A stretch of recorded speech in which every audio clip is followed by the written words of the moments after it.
بسم اللہ الرحمن الرحیم۔ دوستو، کچھ عرصہ پہلے افغانستان میں دریافت ہونے والے لیتھیم کے ذخائر ہوں یا چائنا کی مدد سے کروڈ آئل کی تلاش، افغانستان نے تمام دنیا کو حیرت میں ڈال رکھا ہے۔ لیکن آج ہم اس بارے میں بات نہیں کریں گے، بلکہ آج ہم آپ کو طالبان کے ایک ایسے میگا پروجیکٹ کے بارے میں بتائیں گے جس کی مدد سے وہ نہ صرف اپنے ملک کو دنیا کی بڑی طاقت بنانے میں کامیاب ہو جائیں گے، بلکہ اس کے ذریعے وہ تمام دنیا کو بدلنے کا ارادہ بھی رکھتے ہیں۔ دوستو، یہ ایک ایسا پروجیکٹ ہے جو نہ صرف افغانستان میں ترقی کے لیے نئے دروازے کھولے گا، بلکہ یہ ایشیا کی تقدیر ہی بدل کے رکھ دے گا۔ جی ہاں دوستو، ہم بات کر رہے ہیں کوش ٹیپا کنال پروجیکٹ کی، جس کے بارے میں جان کر تمام دنیا حیران ہے کہ 50 سال تک جنگ کی تباہ کاریوں سے متاثر ہونے والا ملک آخر کیسے اتنے وسائل رکھتا ہے کہ وہ اتنے بڑے پروجیکٹ کو بغیر کسی کی مدد کے مکمل کرنے میں کامیاب ہو جائے۔ برسوں سے غریبی، بھوک اور جنگ میں گھرا افغانستان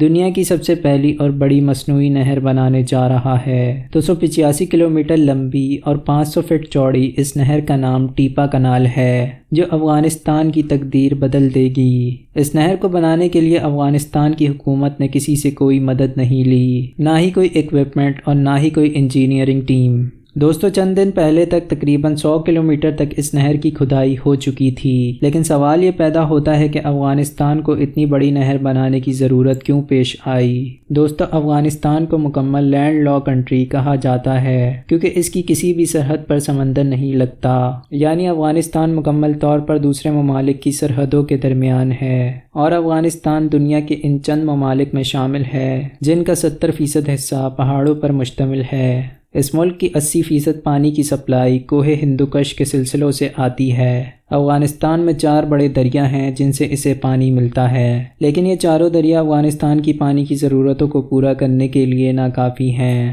یہی وجہ ہے کہ افغانستان ہمیشہ سے پانی کے مسائل کا شکار رہا ہے۔ افغانستان کے شمالی علاقہ جات پانی کی سخت کمی کا شکار ہیں، اور امریکہ اور افغانستان کی جنگ کے بعد ان مسائل میں مزید اضافہ ہو گیا ہے۔ اس لیے فیصلہ کیا گیا ہے کہ 285 کلومیٹر کے فاصلے تک ایک مصنوعی نہر بنائی جائے جو ان تمام علاقوں کو سیراب کرے جو پانی کی وجہ سے خشک سالی کا شکار ہیں۔ لہٰذا اس منصوبے کی مدد سے 5.5 لاکھ ایکڑ خشک اور بنجر رقبے کو لہلاتے ہوئے سرسبز کھیتوں میں بدل دیا جائے گا، جس میں گیہوں، گندم، چاول اور دوسرے اناج اگائے جائیں گے۔ اگلے 2 سالوں میں افغانستان اس کنال کی مدد سے نہ صرف اپنے ملک کی ضروریات کے لیے گندم اور دوسرا اناج اگا سکے گا، بلکہ 50% گندم دوسرے ممالک کو ایکسپورٹ کرنے کے قابل بھی ہو جائے گا۔ دوستو، یہ پروجیکٹ مارچ 2022 میں شروع ہوا تھا، اور امید کی جاتی ہے کہ جس تیز رفتاری سے کام جاری ہے، یہ پروجیکٹ 2025 تک مکمل ہو جائے گا۔ دوستو، جب یہ پروجیکٹ شروع ہوا تھا تو لوگوں کا کہنا تھا کہ افغانی انجینئرنگ اور ٹیکنالوجی میں اتنی مہارت نہیں رکھتے کہ وہ اتنے بڑے پروجیکٹ کو کمپلیٹ کر سکیں، لیکن آج تمام دنیا یہ دیکھ کر حیران ہے کہ افغانی انجینئر کس مہارت اور منصوبہ بندی اور تیز رفتاری کے ساتھ اس پروجیکٹ کو کمپلیٹ کر رہے ہیں۔ دوستو، اس پروجیکٹ کو 3 فیزز میں ڈیوائیڈ کیا گیا ہے۔ پہلے اور دوسرے فیز میں اس کنال کی کھدائی کی جائے گی جو کہ 100 کلومیٹر تک ہو چکی ہے۔ اس مقصد کے لیے 200 لوکل ٹھیکیداروں کو منتخب کیا گیا اور 7000 بلڈوزروں اور کرینوں کو کھدائی کے لیے منگوایا گیا ہے۔ حیران کن بات یہ ہے کہ یہ بلڈوزرز، کرینیں اور دوسری مشینری بڑے ملکوں سے امپورٹ کی ہوئی جدید مشینری نہیں ہے، بلکہ یہ بلڈوزرز اور کرینیں 1960 کی دہائی کے ہیں۔ لیکن اس سے بھی زیادہ حیران کن بات یہ ہے کہ وہ بڑی مہارت سے اس مشینری کو اپنے مقصد کے لیے استعمال کر رہے ہیں۔ تمام کام ایک منصوبہ بندی اور ترتیب سے کیا جا رہا ہے۔ تمام ٹرک ایک لائن میں کھڑے ہوتے ہیں اور انجینئرز کا اشارہ ملنے پر کرینیں ان میں مٹی ڈال دیتی ہیں۔ جب انجینئر اوکے کا اشارہ کرتا ہے تو ٹرک اس مٹی کو لے کر چل پڑتے ہیں۔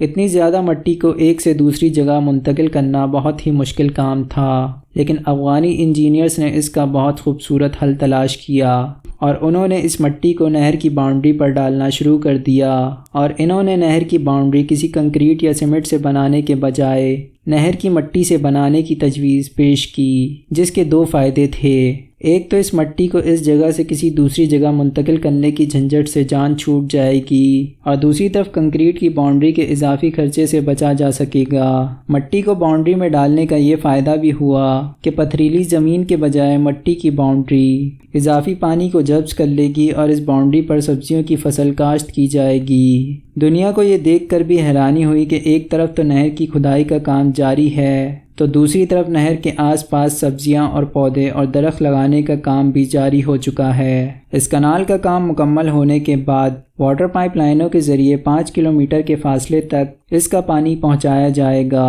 ایک بہت ہی حیران کن چیز جو دنیا کے سامنے آئی وہ یہ تھی کہ اس نہر کے پاس بنے ٹیوب ویل اور واٹر پمپس کو چلانے کے لیے بجلی کے بجائے سولر سسٹم لگائے گئے ہیں، جس سے بجلی کے اضافی خرچے سے بچا جا سکتا ہے۔ اس پروجیکٹ کو لے کر بہت سے لوگوں نے پروپیگنڈا کیا اور کچھ لوگوں کا کہنا تھا کہ افغانی انجینئرز میں اتنی مہارت اور ٹیلنٹ نہیں ہے کہ وہ ایسے پروجیکٹ کو ہینڈل کر سکیں، اور دوسری طرف بعض لوگوں کا یہ بھی کہنا تھا کہ افغانی ٹھیکیداروں کو وقت پر تنخواہیں نہیں دی جا رہی، لیکن اس میں کوئی حقیقت نہیں۔ تجزیہ نگاروں کا کہنا ہے کہ اگر ٹھیکیداروں کو وقت پر پیسے نہ ملتے تو اتنی تیزی سے کام کبھی مکمل نہیں ہوتا۔ یہ پروجیکٹ افغانستان میں ترقی و خوشحالی کے لیے ایک سنگ میل کی حیثیت رکھتا ہے، جس کی مدد سے طالبان خشک اور بنجر علاقوں کو سرسبز اور لہلہاتے کھیتوں میں تبدیل کر دیں گے، اور افغانستان چند سالوں میں بھوک اور افلاس سے مکمل طور پر خلاصی حاصل کر لے گا۔ ان کے مقامی لوگ بھی حکومت کے اس اقدام سے بہت زیادہ خوش ہیں، کیونکہ اس کی وجہ سے ان کے کھیت سیراب ہوں گے، کیونکہ نہ صرف وہ معاشی طور پر خود کفیل ہو جائیں گے بلکہ دوسرے ممالک کو بھی بڑی مقدار میں اناج ایکسپورٹ کرنے کے قابل ہو جائیں گے، جس سے کثیر تعداد میں زر مبادلہ کمایا جائے گا، جو کہ افغانستان کے دیگر بڑے پروجیکٹس پر خرچ کیا جائے گا۔ اس کے علاوہ یہ بھی کہا جا رہا ہے کہ اگر اسی تیز رفتاری سے افغانستان میں کام ہوتا رہا تو امید کی جا رہی ہے کہ آئندہ چند سالوں میں افغانستان ایک بڑے زرعی ملک کی حیثیت سے دنیا کے نقشے پر ابھر کر سامنے آئے گا، اور دنیا کے وہ تمام ممالک جہاں اناج کی فصلیں کاشت نہیں کی جاتی وہ افغانستان سے اناج حاصل کرنے پر مجبور ہوں گے، اور چند سالوں میں افغانستان دنیا کی بڑی طاقتوں کے ہمراہ کھڑا ہوتا نظر آئے گا۔ ایک طاقتور اور معاشی طور پر خود کفیل ملک ہونے کی وجہ سے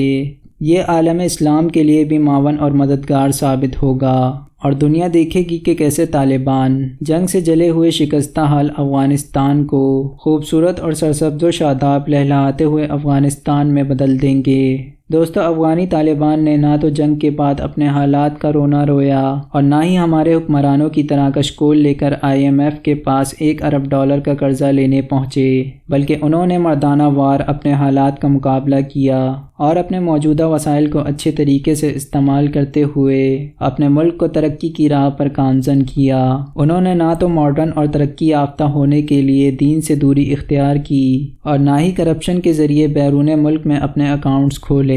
بلکہ پوری دنیا نے دیکھا کہ انہوں نے کم وسائل کے ساتھ انتہائی قلیل مدت میں اپنی عوام کی بھلائی کے لیے کام کیا۔ ہم جہاں ایک طرف افغانی انجینئرز کو مہارت اور جدت سے پرانی مشینری کے ساتھ منظم طریقے سے کام کرتے ہوئے دیکھتے ہیں تو دوسری طرف نماز کے وقت انجینئرز اور کاریگروں کو تپتے ہوئے بنجر علاقوں میں اپنے خدا کے آگے سجدہ ریز ہوتے ہوئے بھی دیکھتے ہیں۔ افغانستان کو یوں ترقی کرتا دیکھ کر امریکہ اور اسرائیل کی انٹیلیجنس ایجنسیز طالبان پر نظریں جمائے بیٹھی ہیں، اور یہ دونوں ملک اسی کوشش میں لگے ہیں کہ کسی طرح طالبان امریکہ سے مالی یا ٹیکنالوجی کی مدد لے کر امریکہ کا غلام بن جائے، تاکہ آنے والے وقتوں میں افغانستان کو بھی کٹ پتلی اسلامی ملکوں کی طرح استعمال کیا جا سکے۔ دوستو، امید ہے کہ ویڈیو آپ کو ضرور پسند آئی ہوگی۔ مزید معلوماتی ویڈیوز دیکھنے کے لیے ہمارے چینل کو سبسکرائب کریں۔ اللہ سے دعا ہے کہ اللہ ہمیں نیک اعمال کرنے کی توفیق عطا فرمائے اور ہم سب کا خاتمہ ایمان پر فرمائے،